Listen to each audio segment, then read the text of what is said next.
जिवाजी महाले यांच्या पुण्यतिथीनिमित्त तथा शौर्य दिनाचं औचित्य साधत अखिल भारतीय मराठा महासंघातर्फे शहरातील मनोहर टॉकीज जवळील छत्रपती शिवाजी महाराज यांच्या पुतळ्यास हार अर्पण करून अभिवादन करण्यात आले।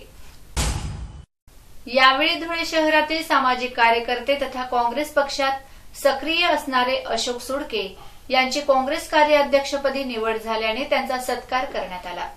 तसेच धुळे शहरातील धुळे जिल्हा तालीम संघाच्या कार्याध्यक्षपदी संजय वाडेकर यांचीही निवड झाल्याने त्यांचा देखील सत्कार करण्यात आला।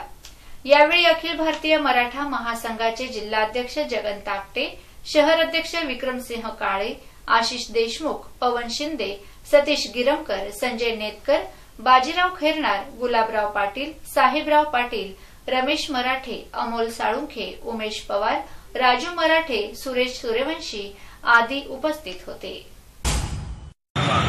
धुळे जिल्हा अखिल भारतीय मराठा महासंघाच्या वतीने आज शौर्य दिनानिमित्त जे 14 जानेवारी 1761 मध्ये जे मराठा समाजाचे काही लोकांचे बलिदान झाले, या शौर्य दिनाबद्दल आम्ही आज छत्रपती शिवरायांना मानाचा मुजरा करण्यासाठी व शौर्य दिनामध्ये ज्यांनी बलिदान दिले त्यांना मानवंदना करण्यासाठी आम्ही आज इथे जमलो आहे। तसंच आम्ही अशोकभाऊ सुडके यांची काँग्रेस पक्षामध्ये कार्याध्यक्ष म्हणून निवड झाली, त्यांचेही स्वागत करण्यात आले आहे।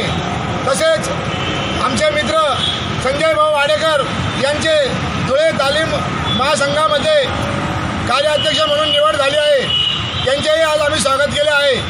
तर या शौर्य दिनानिमित्त आम्ही अखिल भारतीय मराठा महासंघाच्या वतीने छत्रपतींना मानाचा मुजरा करतो आणि जे मराठ्यांचे बलिदान झाले आहे